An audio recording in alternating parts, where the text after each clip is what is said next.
Okay, well, let's get buckets. Monday. Good weekend. I did not leave my couch this weekend, did you? I did not. It was a great weekend, Saturday and Sunday. Good football on both levels. All right, well, let's go. This might be like a new segment we have. We're going to do our most impressive teams every week. Who's your most impressive team this week? Well, no one impressed me too much, but I was impressed with what Arkansas did on the road at Georgia. Came out, jumped on Georgia early, lost the lead a little bit. Georgia ended up coming back to tie it from 14 down in the fourth quarter, and Arkansas put together a game-winning drive with, I think they scored a touchdown with about 17 seconds left on the clock. And I was really impressed with the composure of Arkansas because I completely expected them to fold with all the momentum that Georgia had. So they were my impressive team for the week. I can't say I was impressed with Arkansas, but I can see why anyone else was. My main reason being is I'm not a huge Ryan Mallett fan, and so it's just a bias that I have.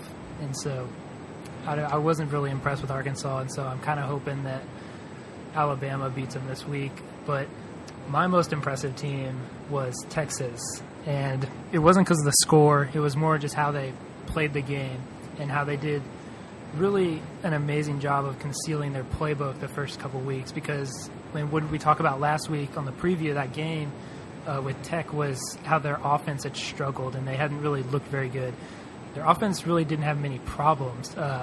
They just played really well, and so it looked more like the UT teams of like the last few years where they're spreading it out and they're throwing it rather than let's go 8 in the box and run it down someone's throat. I mean, they did that too, but I thought that Mac Brown and just the coaching staff did a really good job of not showing their hand against inferior teams in Wyoming and Rice and wait until they got to Tech to really kind of turn the tides on what everyone thought they were going to do.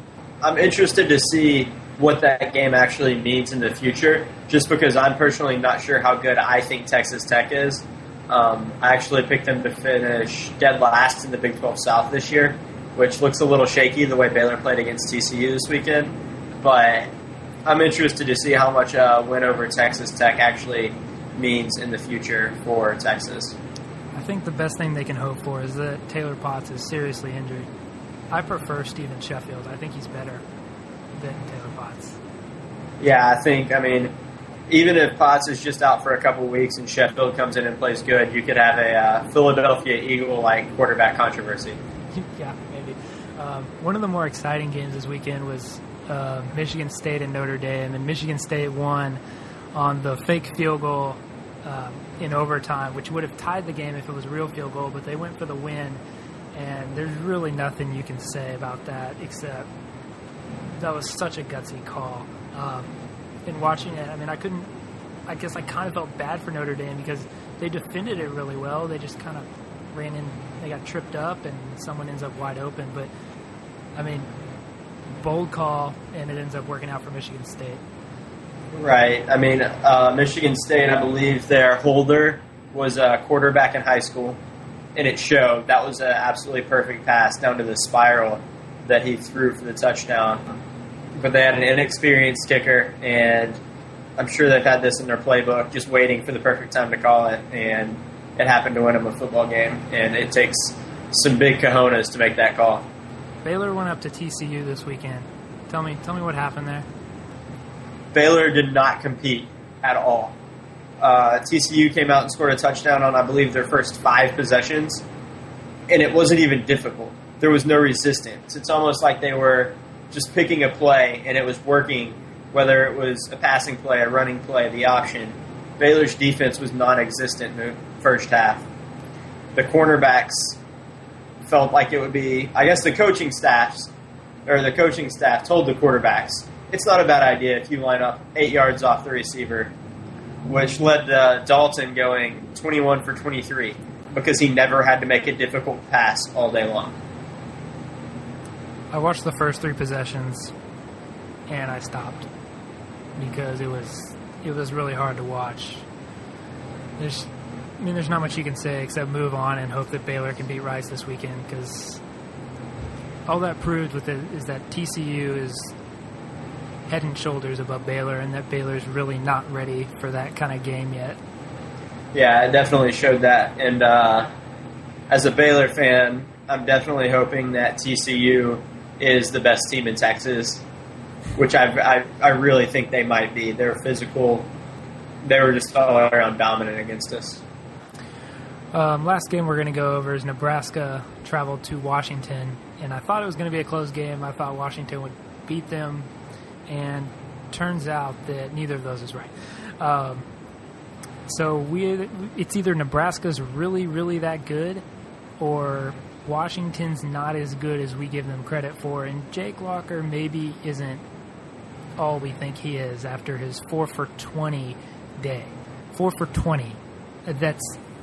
You cannot be the number one pick in the draft going 4 for 20 in a game. Right. I actually didn't get to see a lot of this game simply because I watched the very early stages of it and saw what was happening. I actually sent you a text message, kind of taunting you. Yeah.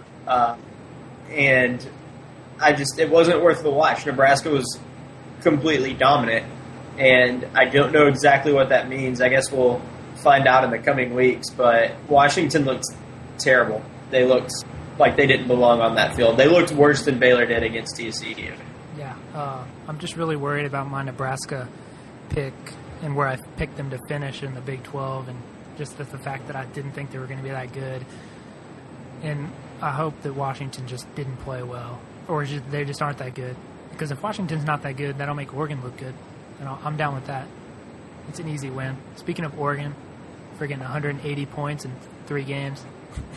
They're scoring over a point a minute, and that's just dumb. So ridiculous.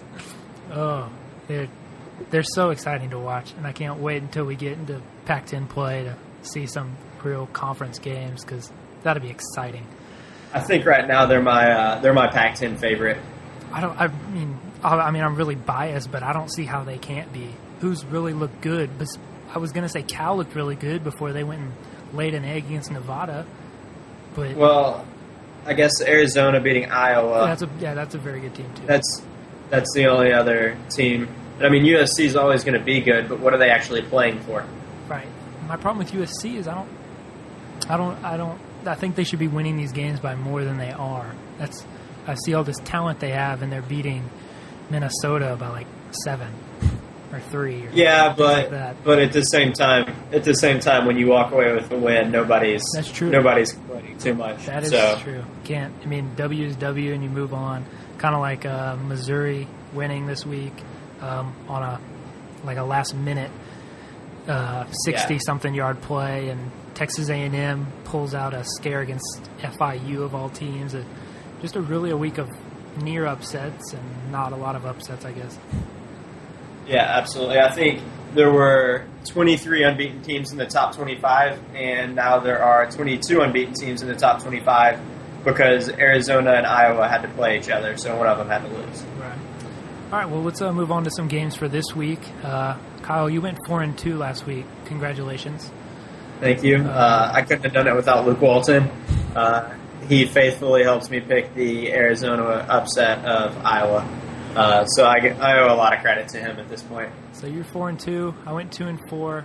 Rough week, and this is either going to be a good week for you or me. So because we're butting heads in a lot of these matchups.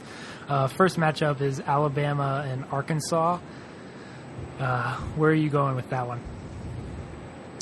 I think I'm going to have to stick with Alabama. Until someone proves that they can beat Bama, I can't find a good reason to pick against them. It's at Arkansas, which is the only thing that would make me pick Arkansas, but I really just think Alabama's D is going to come out on lockdown, and the offense is just going to run straight through Arkansas. I'm also going with Bama, and this is kind of like my pick last week with the Nebraska pick. I just don't like Arkansas, so I'm picking Alabama. If this was any other team, I would probably pick the other team because I don't like Alabama either. They are a good team, but I don't know if they'll go undefeated again, and I don't think this is the week they slip up. I think they'll beat Arkansas. Well, if Alabama is not your best team, just a quick question, who is?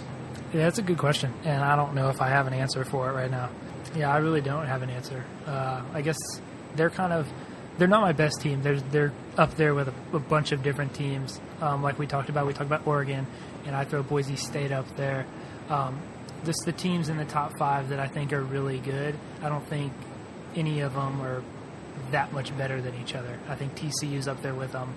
I don't think that Alabama's head and shoulders favorite over anyone else. Oregon State traveling to Boise State in what could be Boise State's last tough game of the season. I'm going Boise. I do like Oregon State because I've played against the Rogers brothers in high school and I've seen what they're capable of. But I'm really hoping Boise goes to the national championship this year, and so my only hope for that is if they win this game. So I'm going Boise State. I'm going Boise State also, but I don't want to see Boise State go to the national championship game this year. So my only hope is that Oregon State beats them, because this is the last truly challenging game on their schedule. It was really this and Virginia Tech, and I really think Oregon State's going to give us a better description of how good Boise State is, because we saw them beat Virginia Tech, and then we saw Virginia Tech lose to James Madison. So we'll get a better glimpse of Boise State in their third game of the year. So I'm excited to see that. Third game is South Carolina traveling to Auburn. Auburn just escaped with a win against Clemson, which really made me kind of sad because I thought Clemson outplayed them in that game. But South Carolina on the road, they haven't been able to win the big SEC game under Steve Spurrier, but I'm taking them this week. I'm going with South Carolina. I'm going to go with Auburn, in large part because I hate South Carolina. I'm actually a Clemson fan, so it did hurt to watch Auburn beat them in the dying seconds of that game. Can't believe the kid missed the field goal, but it is what it is, and I'm willing to give the kid a second chance. But I think Auburn's going to win. They actually didn't play well for a long time and then kind of came back out and took control of that game.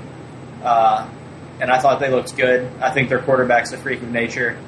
And so I'm going to go with Auburn over South Carolina. I would agree. Cam Newton is a freak of nature. But I'm going with South Carolina because I have a feeling that this team that they have is the one that kind of, I mean, what have they won, like 7 games, 8 games the last couple of years or something like that? I think this is a better team than that, and they're playing really well. They beat Georgia in what kind of surprised a lot of people the way they did it. So I'm hoping that they can take that on the road and down Auburn and give them a loss. Fourth game is West Virginia is going all the way south to LSU, and I struggle with this one, but I'm going with West Virginia just because I think they have better big play ability and better speed and skill positions than LSU does. LSU is a very talented team, and I think if their defense steps up like they have in the past, this could be a long game for West Virginia. But I'm taking West Virginia in hopes that Noel Devine kind of busts out and dominates that game. I'm actually taking LSU in this one, kind of butting heads with you again. I haven't gotten to see either of these teams play a ton. I did watch the majority of the West Virginia-Marshall game, and for 3 quarters, West Virginia looked like the worst team, a team worse than Marshall, who really can't even win a game against anyone right now. And I haven't gotten to see LSU play this year. And that's kind of why I'm going with them. I saw a little bit of their game against North Carolina, but what's really just pushing me towards LSU is the way West Virginia played against Marshall.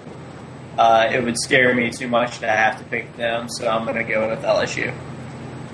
It's probably a pretty solid pick considering you've taken the home team in both games and I've taken the road team.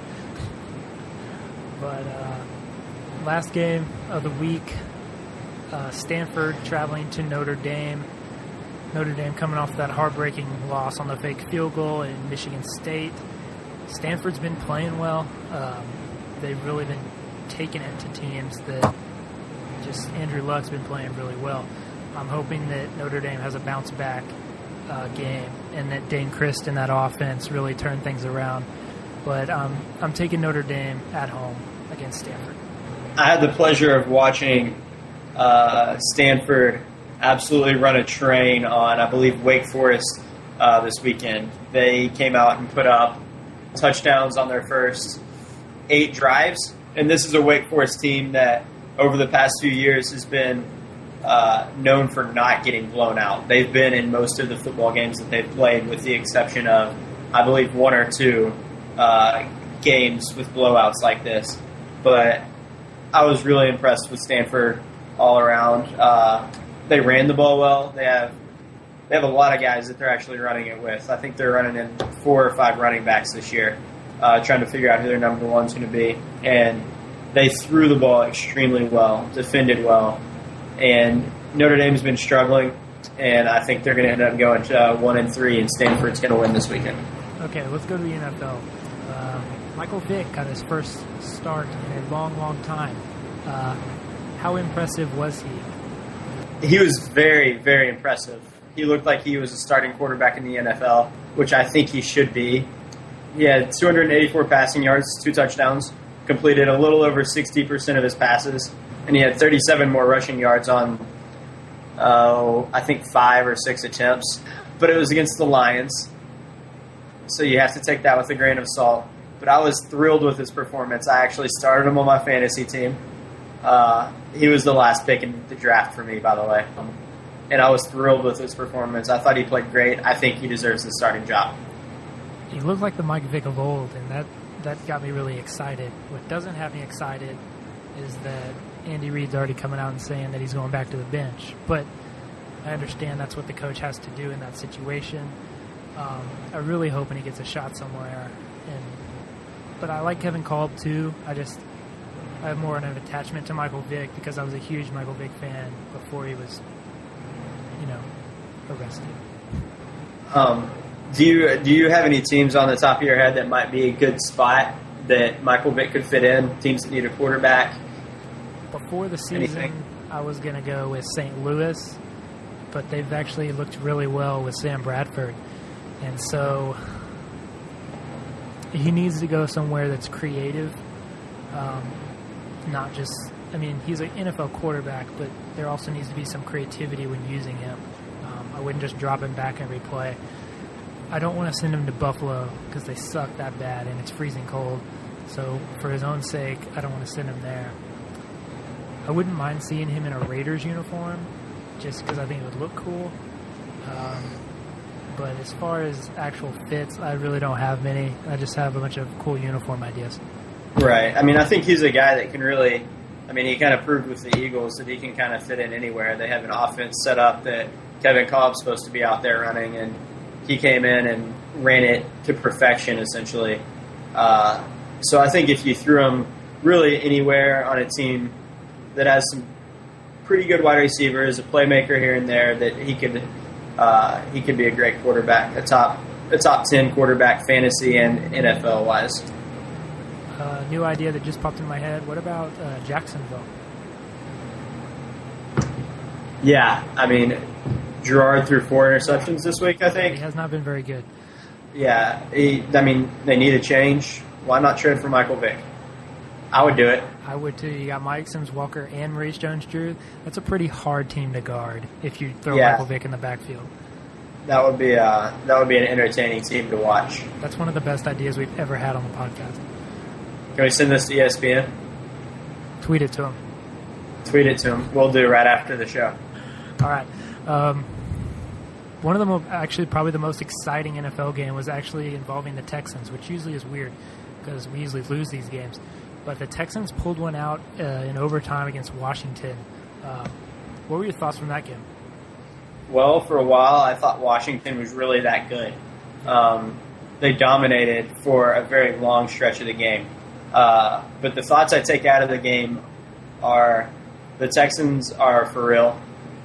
That's not a easy comeback, especially against a team that just held the Cowboys to 9 points, 6. How many points did 10 points? I don't know how many points. Doesn't matter. 10? It was low. Anyways, they played well. Yeah, they held the Cowboys offense to a very low number of points. And the Texans came out and really turned it on at the end of the third quarter, into the fourth quarter.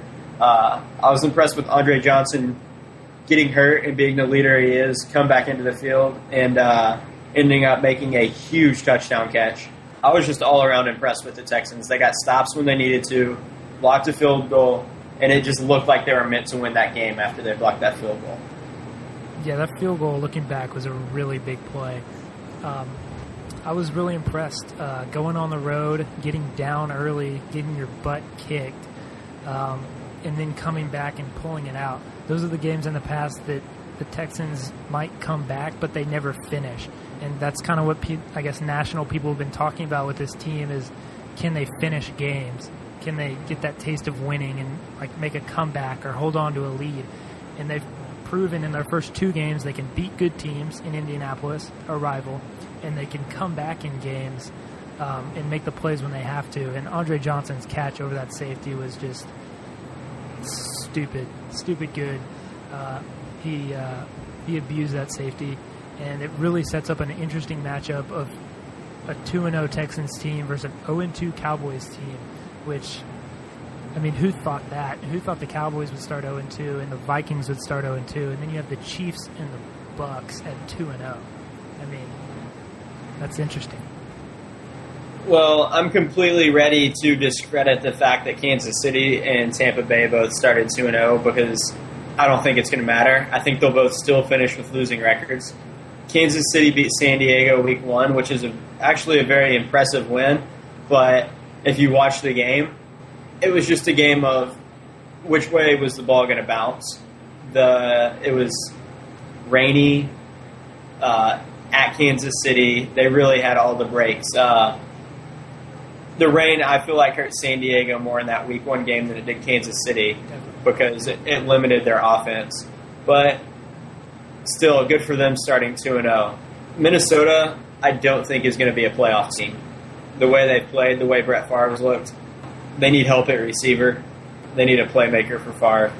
And Dallas has a tough game against the Texans. There's a chance that Witten's going to be out with a concussion. They could start in an 0-3 hole, and that would put them in a very tough spot to get into the playoffs with how balanced their division is.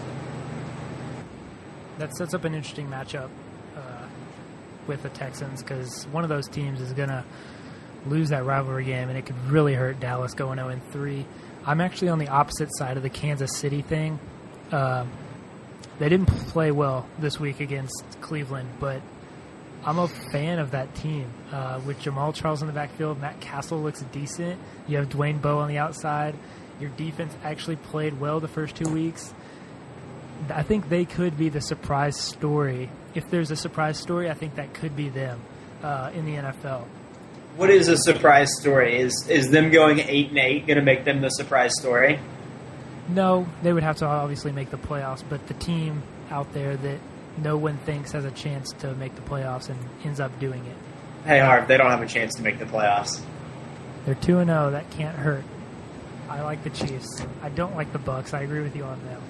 They'll fall, but I do like the Chiefs. I don't think they'll be like a 10-6 team, but I mean, I think they could go 9-7 and make it because the West, they've proven they can beat the Chargers. The Chargers played bad, but they beat them, and they beat them on the ground for the most part, and the Chargers' run defense is supposed to be good. It happened.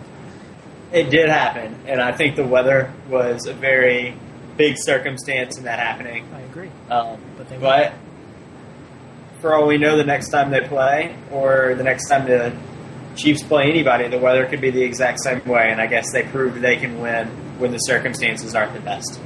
Right. Yeah, they've proven they can win that game. That's going to do it for us. Do you have anything to say? Get buckets, and may Luke Walton be with you. Get back into our game. Thanks for ending the podcast. All right, we'll talk to y'all next week. Bye, guys. See ya.